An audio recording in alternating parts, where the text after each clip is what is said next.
Welcome back to Indiana Newsdesk. Dozens of trucks cruising along at 45 miles per hour clogged up Interstate 465 this weekend in Indianapolis for what organizers call a slow roll. As Tyler Lake reports, the convoy of drivers is protesting government regulations. Mike Landis is an owner-operator and the CEO of the United States Transportation Alliance. He says electronic logging devices, or ELDs, are unconstitutional. What they're saying is because we drive trucks, we're lesser of an American citizen, and they can track us. I don't really feel that that's right, especially when most of us have never done anything wrong to warrant any type of tracking like that.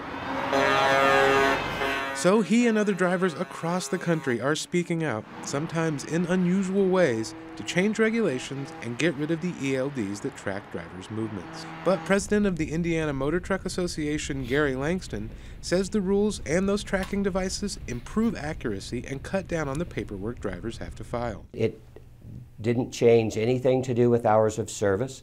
If you were able to complete your daily run on paper, legally complete your daily run on paper with paper, then when going to electronic logs changed nothing because you have the same amount of drive hours, 11, that you had when you were on paper. Drivers say they want more flexibility in their hours of service. Current rules, which are under review by the Federal Motor Carrier Safety Administration, say that drivers are allowed to be on duty for 14 hours and behind the wheel for 11 hours. Landis says the ELDs monitor the drivers down to the second, which can quickly put them in violation of their hours of service. That thing keeps a record of every little thing you do. If you go over your time by 2 seconds because you're backing into a parking spot at a truck stop, it can put you in violation.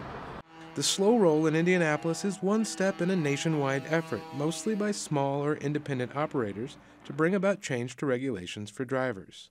And some drivers on 465 say they're planning to take part in a driver strike, which is scheduled for April 12th. For Indiana Newsdesk, I'm Tyler Lake.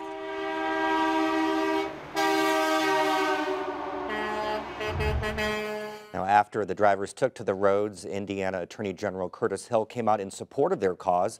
He says the current laws around ELDs were rushed without enough attention given to their cost and practicality.